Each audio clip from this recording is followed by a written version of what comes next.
It's always like this. You got to win. We're going to start off in the middle with Christy from the Associated Press. This is a two-parter. Can you take us through your touchdown? And how much do you take pride in being able to be like a spark plug and kind of the way your play changed the momentum in the game tonight? Well, I think every player got their role on the team. And first thing first, I want to say, before I even answer that question, because that's the first thing I want to do, I want to thank Damani Richardson and Kelja Carper and Elko and Jimbo Fisher for believing in me from the jump.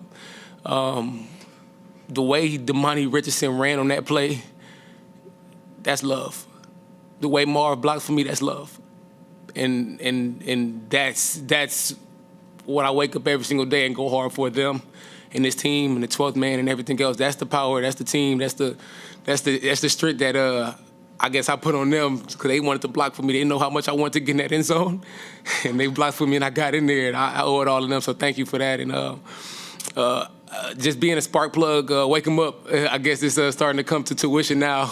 For the most part, I knew I had a lot of enthusiasm, a lot of energy, and I know how affectionate of a person I can be to a person. And it's not even about the results to me no more. I just want everybody to grow and be a better man every single day. Because at the end of the day, football is football. It's going to end someday. You're going to have to have a child one day. You're going to have to be a father one day, and I think that's huge. Being a better man. So that's what I want to be every single day. Be a great friend, a great teammate. You can ask me anything, tell me anything. I'm going to support you. I'm going to push you. And I'm going to make sure you're a better man before you leave here. A lot of guys came here because I was the host when they came here, and I told them straight up, like, listen, I'm going to give you everything I got every single day. And I just don't want to stop doing that. That's my promise. And I'm not going to break that covenant. We'll go to the left side to Mark Passwaters from Rivals, and then Travis Brown. Leon, can you kind of take us through the emotional process for you when it looked like you were going to get tossed for targeting, and then 2 plays later you're in the end zone? Yeah. It's a two-part question. I got something after that. But, that's fine. No, that's fine. I completely understand. So this is my thing. This is my logic of life, right? A day at a time. A day at a time, a play at a time. That's it. So after that play, whatever the results was, I wasn't going to question it because I refused to question God. If I was going to get targeted and get took out the game, I was going to support my team from the sideline. Whether the officials say I did hit him or not, whatever. But after that play, I was just like, hey, it's next play.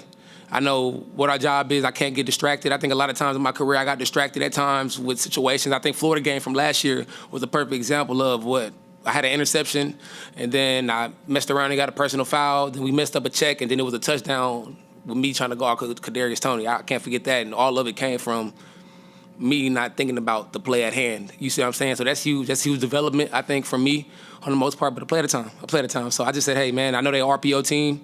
I know they're going to try to get some, like, quick stuff going on and stuff like that. So I just, trusted it, and I made a play. The second part is when you got the ball and you started heading up the field and you see 8 in front of you, what was your thought if you had I call 8 Medea, by the way. I don't know if y'all know who Medea is. I'm Tyler Perry. But 8 got a big trunk, so I follow 8 behind. I follow that big trunk the whole way. First round, I'm following you. So I seen him, and then out of nowhere, I seen Damani, and I'm like, oh, I must get in the end zone. So, man, yeah, I just followed 8. I was just excited. I was like, oh, man, it's finna happen. So we talk about it all the time. We always joke about pick sixes and touchdowns and stuff like that. So for it to come to tuition is a big milestone for us as a DB group and as a defense. All right, let's go right here in front to Travis Brown from the Eagle. How you doing? He asked what I was going to ask, so I'll go in with what is it like being a player when you have that targeting review? Are you watching the scoreboard? Are you listening to your coaches? Is it hard to listen to your coach because of all going on? What's that time frame like when you're waiting for that verdict to come in? Well, for the most part, like I said, I try to stick to the same logic when that's happening because targeting is so. I think Tom Brady said something earlier this week about targeting on a little Buccaneers show or something like that. It's so it's kind of deteriorating the game a little bit. You know what I mean? Because you don't know how it works. I think he kind of led with his head more than I did on that play. I was trying to keep my head up, and they called targeting. So for the most part, I was just like, hey, if they say I'm out the game, I'm going to support my team. And if I'm in the game, I'm going to focus on the next play. It's just that simple. Let's go to the left side to Zach Taylor, and then Mike in the back. Leon, what adjustments did you guys make at halftime, and what was it like going up against Crum? I mean, I know that with Kent State and everything, he might not get a lot of praise, but a pretty good quarterback with NFL aspirations. Right. First thing, he's a phenomenal athlete. I think it's very challenging when you got a quarterback that can get out the pocket and make plays like that. I think he did had a lot of big plays on his feet. It kind of reminded me of Felipe Franks last year. just making plays on his feet and stuff like that. So for the most part, kudos to him. I thought he did a phenomenal job trying to keep his team, in the game. But for the most part, we planned against it.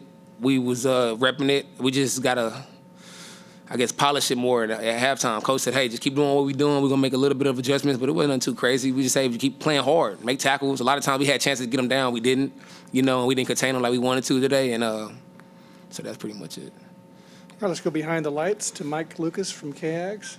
Hey, Leon, I was going to ask that question, so kind of changed here. But you guys only gave up 10 points, but on the ground they were able to pick up at 170 yards. So what made that running attack so kind of difficult to slow down? Yeah, well, for the most part, we just didn't handle our business like we're supposed to handle our business. This is the best defense in the country. It's absolutely unacceptable how we handled that. So for the most part, we got to grow from it come next week. So I think that's what we really focused on. We know what kind of defense this is. That's unacceptable. And that's on me. That's on all 11. That's on that field. We got to do better. Go to the left side to the bat table. Hi, Leon. Jennifer here. You kind of complained about the energy earlier, so I'll try and give you a fun question. Talk about your decision to wear the gloves that you wore tonight and Right. kind of what that meant for you. Yeah, I mean, first off, I think everybody try to take the fun out of football a little bit. You know what I mean? Hey, it's America. I love America. Why not put on red and blue gloves? And I'm an enthusiastic guy, so it kind of matched me almost. So I was just excited to put those on. And I mean, everybody, we also had some white ones too. So I was like, couldn't decide which gloves I wanted to wear. But I just went red and blue. I think last year for October, Halloween, I wore orange gloves. So I just decided to go red and blue. It's kind of like a thing I've been doing, testing it out. I kind of like it. All right, we only got time for one more. We'll go Daryl in the very back, TV row. Leon, can you talk about after the pick, returning it and following the big trunk? You probably didn't have to dive into the end zone, but Right. you just wanted to make sure you weren't going to be denied. Is that pretty much how it goes? I'm sure Coach's gonna tell me something about the dive later on, but I don't think I did anything wrong at the moment. I was just super juiced up, and I just got it in there. Wanted to get my hand over. I always had I used to play quarterback for a little bit in middle school and high school for like freshman and sophomore year. So I was just like, I did it before. I'm gonna do it again. You know what I mean? So that's really what it is.